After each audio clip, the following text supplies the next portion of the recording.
ओम ध्याये सदा सवितृमंडल मध्यवर्ती नारायणा सरसिजासन सन्नविष्टि केयूरवांगनगर कुंडल मां किरीटी हारय हिरण्य विपुर्ध शंख चक्र ऐ सूर्य सहस्त्रांशु तेजो राशि जगतपतये अनुकंपय मां भक्ता गणार्घं दिवाकर। नमस्कार, स्वागत है आपका आचार्य वाणी में। मैं आचार्य डॉक्टर विक्रमादित्य आपके साथ हूँ। आज का विषय हमारा है मकर राशि वालों के लिए सूर्य का परिवर्तन, साथ साथ बुध का परिवर्तन, साथ साथ केतु के साथ योग, किस प्रकार के योग बनाएंगे आपकी राशि के अनुसार से। कई ग्रहों का परिवर्तन जो आपके सारा खेल हो रहा है ये भाग्य में हो रहा है। आज विशेष तौर पर हम सूर्य के लिए उपस्थित हैं आपके समक्ष कि सूर्य का परिवर्तन 16 सितंबर से लेकर 17 अक्टूबर तक सूर्य जो है आपके भाग्य में रहेंगे। और भाग्य के खेल तो बड़े निराले होते ही हैं। भाग्य जहाँ पर जाग जाए तो वहाँ समस्याएं निदान करने के योग दे देगा, और भाग्य यदि सो जाए तो सब कुछ बड़ी विचित्र स्थिति में पहुँच जा सकता है। और भाग्य में ही केतु चल रहे हैं, भाग्य में सूर्य पदार्पण कर रहे हैं, भाग्य में विशेष तौर पर बुध भी आ जाएंगे और वहाँ बुध उच्च के हो जाएंगे। इस सूर्य के परिवर्तन के साथ साथ यदि हम देखें 23 सितंबर को बुध भी भाग्य में ही प्रवेश कर जाएंगे, भाग्य भाव में स्वग्रही होकर उच्च के हुए के योग बनाएंगे। 10 अक्टूबर तक वहीं पदार्पण करेंगे। ऐसे में ग्रहों का प्रभाव आपके लिए कुछ बहुत अच्छे योग बनाता दिखाई दे रहा है, लेकिन साथ साथ कई मामलों में सावधान रहने की भी ज़रूरत दिखाई देती है। यदि बच्चों के संबंध में बात करें जो शिक्षा के संबंध में कार्य कर रहे हैं, तो शिक्षा के क्षेत्र में कुछ रुकावटें उत्पन्न करने के योग बना सकते हैं। ये सूर्य का पदार्पण बाकी ग्रहों के साथ युति है, तो स्वास्थ्य का थोड़ा ध्यान रखने की ज़रूरत है। नाभि से नीचे की बीमारियां थोड़ा अच्छी से ध्यान रखने का प्रयास करें। थोड़ा सा आपको विशेष तौर पर पाचन क्रिया को ध्यान रखते हुए कार्य करने का प्रयास करना चाहिए। थोड़ा सा एंजाइटी को कंट्रोल करने का प्रयास करना चाहिए। इसके साथ साथ थोड़ा सा बड़े लोगों के साथ का जहाँ भी आप कार्य कर रहे हैं वहाँ कई विचारों के कारण से अनबन होने के योग बनते दिखाई देंगे, लेकिन बुध का वहाँ आना आपके लिए बहुत अच्छा है। वो चीज़ों को मैनेज करने की शक्ति आपको साथ साथ देता रहेगा, लेकिन बुध की शक्ति थोड़ी कम है। क्यों? सूर्य के कारण से वहाँ अस्त हो गए, लेकिन बुध उच्च के हैं, केतु के साथ विराजमान है, तो वो एक तरह से बुध की शक्ति को बढ़ा रहा है, लेकिन सूर्य वहाँ बुध को अस्त करने के कारण से वहाँ थोड़ी शक्ति घटा रहा है। तो थोड़ी बुध को शक्ति देने की ज़रूरत है। सूर्य का थोड़ा सा नेगेटिव प्रभाव कम करने की ज़रूरत है। उसके लिए उपाय बताएंगे हम आपको। नित्यपति सूर्य को जल दीजिए, और ऐसे में आपकी राशि के अनुसार से यदि सबसे श्रेष्ठ ये रहेगा, थोड़े से काले तिल लेकर एक लोटे में डालकर उसके द्वारा भगवान सूर्य को यदि अर्घ देंगे नित्यपति, तो आपके लिए बहुत सुंदर रहेगा। सूर्य जो है उनके नेगेटिव प्रभाव को कम करने के लिए योग बन सकता है। गौ सेवा करना आपके लिए सबसे अच्छा रहेगा, बहनों की सेवा करना सबसे अच्छा रहेगा, क्योंकि बुद्ध की शक्ति बढ़ेगी उससे। और ये बुद्ध की शक्ति जितनी बढ़ेगी, सूर्य का थोड़ा नेगेटिव प्रभाव जितना कम होगा, उसके द्वारा बहुत अच्छे से आपके लिए योग बन सकता है। थोड़ी सी उन्नति में बाधा उत्पन्न करते दिखाई दे रहे हैं सूर्य। और विशेष तौर पर यदि हम बात करें तो कई ग्रहों का जो पदार्पण करने का योग बन रहा है वो बहुत विशेष है। आप समझें कि देखिए सूर्य वहाँ पर जब आएंगे, केतु वहाँ पहले से विराजमान होंगे, बुध वहाँ पर 23 सितंबर को आ जाएंगे। इसके बाद 1 तारीख को 1 अक्टूबर को चंद्रमा भी वहीं प्रवेश कर लेंगे, और चंद्रमा का ये प्रवेश जो है चतुर्ग्रही योग का निर्माण करेगा। और साथ साथ मंगल छठे भाव में बैठकर वो दृष्टि डालेंगे इन चतुर्ग्रही योग पर। ये कहीं ना कहीं अशुभ का योग बनाएगा, कहीं ना कहीं उपद्रव का योग बनता दिखाई देगा। उसी दौरान विश्व में कई जगहों पर सूर्य ग्रहण भी पड़ रहा होगा। जो ग्रहण जो पड़ रहा होगा सूर्य का, वो जो ग्रहण पड़ेगा वो भी अशुभ प्रभाव उत्पन्न करने वाला रहेगा। उन क्षेत्रों में जहाँ जहाँ ग्रहण पड़ रहा होगा उससे ठीक 15 दिन पहले उन्हीं क्षेत्रों में चंद्र ग्रहण पड़ के चुका है। तो यानी 17 सितंबर और फिर 2 अक्टूबर को 2 ग्रहण जिन जिन क्षेत्रों में पड़ रहे हैं उनके लिए प्राकृतिक आपदाओं के, अशुभ के, कहीं ना कहीं राज्य अधिकारियों के लिए अशुभ, राजा के लिए अशुभ योग बनते दिखाई देंगे वहाँ पर। और ये अशांति का वातावरण बनाते दिखाई देंगे। नाटो इत्यादि देशों के लिए, रशिया इत्यादि देशों के लिए ये स्थिति बिल्कुल भी ठीक नहीं है। इजराइल में वैसे ही स्थिति चल रही है, वहाँ के लिए ये स्थिति और थोड़ी तबाही उत्पन्न करने की योग दे सकती है। तो ऐसे में थोड़ा आपको भी अपनी राशि के अनुसार से ध्यान रखते हुए कार्य करने की ज़रूरत है। हमने अपने डेली के प्रेडिक्शन फलों में उनके समस्त उपाय समय समय पर आपको बताने का प्रयास भी किया है। तो ऐसे में सूर्य को थोड़ा सा आप शक्ति देने का प्रयास करें।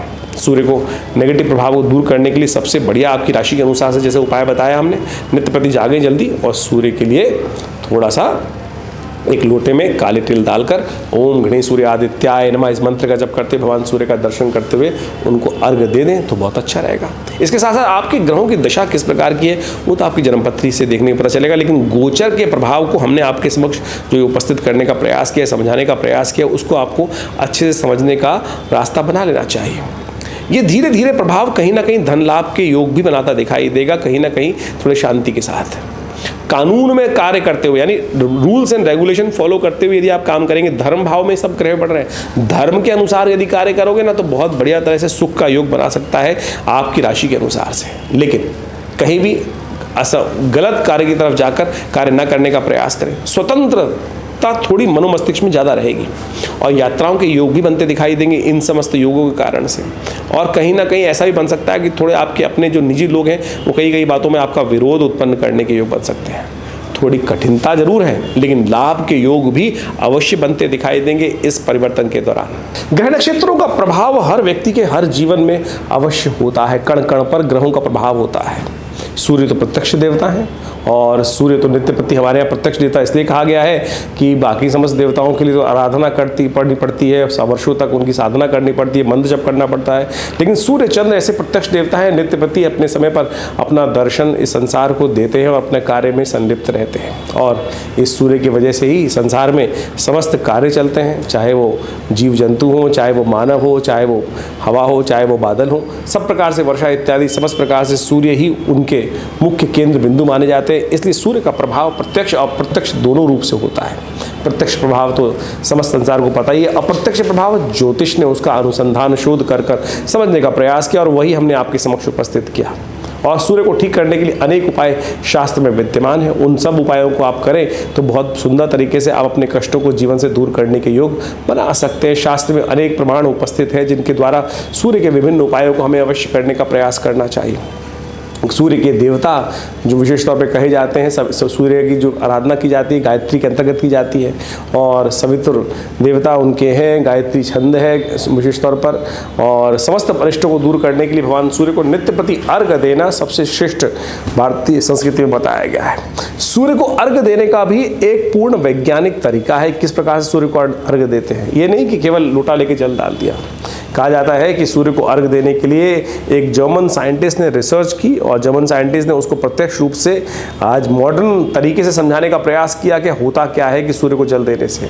हमारे प्राचीन पद्धति है सूर्य को जल देने की, जल में खड़े होकर और आधा अंग जो है शरीर का मध्य भाग तक जल के अंदर रहना चाहिए और फिर सूर्य को जल देते वक्त सूर्य का दर्शन करते हुए लोटे को अपने सिर से ऊपर ले जाने के बाद उस पानी को वहाँ सूर्य को उपस्थित किया जाता है। वैज्ञानिक दृष्टिकोण से उन साइंटिस्ट ने, जो जर्मन के साइंटिस्ट उन्होंने ये उपस्थित किया कि जब शरीर पे जो किरणें उस जल से निकल कर आती हैं वो जीवनी तरंगों का, जीवनी शक्ति का आपके शरीर में जो उस पानी से छन कर आपके शरीर में आ रही हैं तो वो विशेष तौर पर बहुत ही प्रभावी होती हैं और जीवनी शक्ति को प्रदान करती हैं।